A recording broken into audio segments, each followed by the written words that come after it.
சோதிட சொந்தங்கள் அனைவருக்கும் மகிழ்ச்சியான வணக்கம்.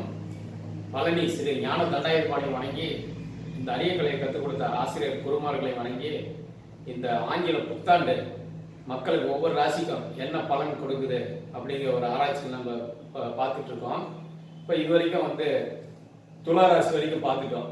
அடுத்து விருச்சிக ராசி என்ன பண்ணும் அப்படின்னு பார்க்கும்போது, இந்த விருச்சிக ராசியில யார் சார் நட்சத்திரம் இருக்குது அப்படின்னா, விசாக நட்சத்திரம் 4ஆம் பாதம் இருக்கு. அடுத்தது அனுசம் 1, 2, 3, 4 பாதம், கேட்டை 1, 2, 3, 4 பாதம். அப்போ குரு பகவான், சனி பகவான், புதன் பகவான் 3 பேர்த்தோட நட்சத்திரம் இந்த விருச்சிக ராசியில் இருக்குன்னு வச்சுங்களேன்.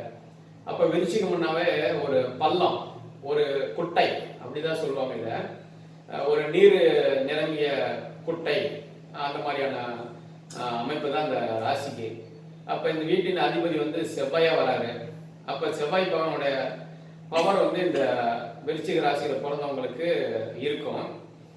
இவங்களோட சிம்பிள் பாத்தீங்கன்னா இந்த நண்டுவாக்களியா இருக்குன்னு வச்சுக்கோங்களேன். நண்டுவாக்களி விருச்சிகம், அதனுடைய அதை ஸ்கார்பியோன்னு சொல்லுவாங்க அது இங்கிலீஷ்ல. அதனுடைய சிம்பிள் தான் இந்த விருச்சிகத்துக்கு வருது. அப்ப அந்த விருச்சிகத்துல பிறந்தவங்களும் கொஞ்சம் கோபக்காரா இருப்பாங்க. ரெண்டாவது கொஞ்சம் ரகசியமானவங்களா இருப்பாங்க. அது காலபுருஷனுக்கு 8ஆம் இடம் பாத்தீங்களா, அது 8ஆம் இடம். கொஞ்சம் ரகசியமானவங்களா இருப்பாங்க அந்த விருச்சிக ராசியில் பிறந்தவங்க. இது ஒரு நல்ல ஒரு சிறப்பு தான். அப்ப இதுல அனுசு நட்சத்திரம் இங்கதான் இடம் பெறுது. அப்ப அனுசு நட்சத்திரம் ஒரு பனை மரத்தை சொல்லும். மரத்தை பார்க்கும்போது பனை மரத்தை சொல்லும். செடியை பார்க்கும்போது மகிழம் செடியை சொல்லும். மகிழம், இதெல்லாம் ஒரு நல்ல நல்ல விஷயம். இப்ப 8ஆம் இடத்தை என்ன சொல்றாங்கன்னா, 8 தான் தாலி பாக்கியம்னு சொல்றாங்க. தாலி, அப்ப மணமகளுக்கு கட்டக்கூடிய தாலி 8ஆம் இடம் தான் சொல்லுவாங்கன்னு வச்சுக்கோங்களேன். 7 மணமகன் அல்லது மணமகள், 8ஆம் இடம் தாலி. அப்ப தாலி பாக்கியம் சொல்லுவாங்க. அந்த காலத்துல என்ன மாதிரி இந்த தாலி பாக்கியம்னா ஹேண்டில் பண்ணியிருக்காங்க அப்படின்னா, இந்த பனை மரம் தான் அனுச நட்சத்திரம். அப்ப பனை மரத்தோட ஓலையை எடுத்து அதுல பெண்ணோட பேரும் பையனோட பேரும் எழுதி ஒரு மஞ்சள் கயிறு போட்டு சுத்தி அதுதான் தாலியா கட்டுவாங்க அந்த காலத்துல.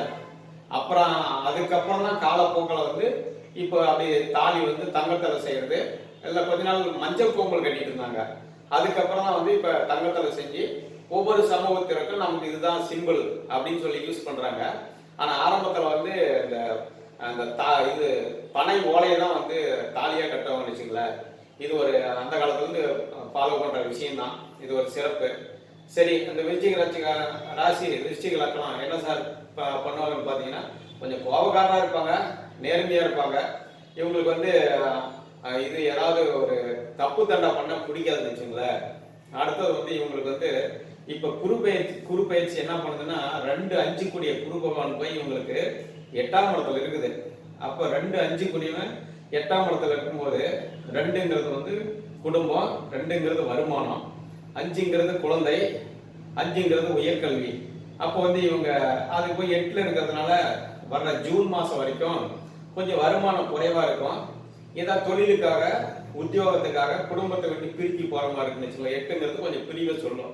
அது தன் குழந்தைகள் படிப்புக்காக, தன்னுடைய படிப்புக்காக இந்த ஸ்கூல்ல இருந்து இன்னொரு ஸ்கூல் மாத்துறது, இல்லைன்னா ஹாஸ்டல்ல தங்க வச்சு படிக்கிறது, இந்த அமைப்புலாம் இந்த விருச்சிக ராசிக்காரருக்கு இருக்கும். இப்ப இது ஜூன் வரைக்கும் தான் இருக்கும். ஜூனுக்கு அப்புறம் பாத்தீங்கன்னா மறுபடியும் இவங்களுக்கு 9ஆம் இடத்துக்கு வந்துருது. 9ஆம் இடத்துல 2, 5 கூடிய உச்சம் பெறாரு. அப்ப இந்த ஒரு 5-6 மாசமா அவங்க இந்த வருமானத்துக்காக கஷ்டப்படுறது, குடும்பத்தை விட்டு பிரிகிறது, குழந்தைகளை விட்டு பிரிஞ்சு இருக்கிற விஷயம் எல்லாமே அந்த ஜூனுக்கு அப்புறம் அவங்களுக்கு ஒரு நிலைப்பாடு நல்லா ஒரு சிறப்பா இருக்கும். அடுத்தது இவங்களுக்கு என்னன்னு பாத்தீங்கன்னா, 4ஆம் இடத்துல ராகு பகவான் இருக்கிறாரு. அப்ப தன்னுடைய 3ஆம் பார்வையை 2ஆம் இடத்தை பாக்குறாரு. அடுத்தது 5ஆம் இடத்துல சனி பகவான் இருக்கிறாரு. அவரோட 10ஆம் பார்வையா 2ஆம் இடத்தை பாக்குறாரு. அப்ப 2ங்கிறது அவங்களுடைய முகம் சார்ந்தது. அது விருச்சிக ராசி விருச்சிக லக்கணத்துக்கு 2ஆம் இடம் முகம், முகத்தை சொல்லும். அப்ப அந்த முகத்தை இந்த ராகு பகவானும் அந்த சனி பகவானும் பாக்குறதுனால கொஞ்சம் முகத்துல கொஞ்சம் கவனமா இருக்குன்னு வச்சுங்களேன். அதாவது போக்குவரத்து இதெல்லாம், முகத்துல ஏதாவது அடிபட்டுக்கிறது, இல்லைன்னா ஏதாவது பல்லு சிகிச்சை பார்த்துக்கிறது, கண் சிகிச்சை பார்த்துக்கிறது, இந்த விஷயம்லாம் கொஞ்சம் கொடுக்கும். கொஞ்சம் கவனமா இருந்துக்கிறது சிறப்புன்னு வச்சுங்களேன். அடுத்தது 5ஆம் இடத்துங்கிறது, 5ஆம் இடத்துல தான் இன்னைக்கு சனி பகவான் அமர்ந்து இருக்கிறாரு. அப்ப அவர் அமர்ந்த இடம் ஒரு விருத்தியை தான் பண்ணும். 5ங்கிறது குழந்தை. அப்ப குழந்தைக்காக வேண்டி இருக்கிறவங்களுக்கு குழந்தை பாக்கியம் கிடைக்கும் அப்படின்னு இந்த சொல்லுது. அது எப்போ சார் அப்படின்னு பார்க்கும்போது அந்த 9ஆம் இடத்துக்கு குரு போகுது பார்த்தீங்களா, ஜூனுக்கு அப்புறம். அதுக்கப்புறம் தான் வந்து இவங்களுக்கு குழந்தைக்காக வேண்டிட்டு இருக்கிறவங்களுக்கு குழந்தை பாக்கியம் வந்து நிச்சயம் கிடைக்கும், வாய்ப்பு உண்டு. அடுத்தது இந்த விருச்சிக ராசி விருச்சிக லக்னத்துக்கு பார்த்தீங்கன்னா அந்த 2ஆம் இடத்துலயே இப்போ கோள்கள் பார்த்தீங்கன்னா 3 பேர் இருக்காங்க. அதே செவ்வாய் இருக்கிறாங்க, சூரியன் இருக்காங்க, அந்த ஆங்கில புத்தாண்டு பிறக்கும் போது சுக்கிரன் இருக்காங்க.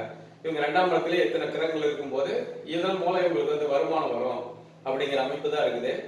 எப்படி இருந்தாலும் இவங்களுக்கு வந்து அந்த ஜூன் வரைக்கும் கொஞ்சம் பேலன்ஸ் பண்ணிட்டா போதும். அடுத்தது வந்து ஜூனுக்கு அப்புறம் வர குரு பயிற்சி வந்து இவங்களுக்கு ஒரு நல்ல ஒரு விஷயத்தை கொடுக்குதுன்னு வச்சுங்களேன், ரொம்ப சிறப்பாக இருக்கும். விருச்சிக ராசி விருச்சிக லக்னம் ஒன்றும் கவலைப்பட வேண்டியதில்லை, நல்லா இருக்கும். வாழ்த்துக்கள், நன்றி.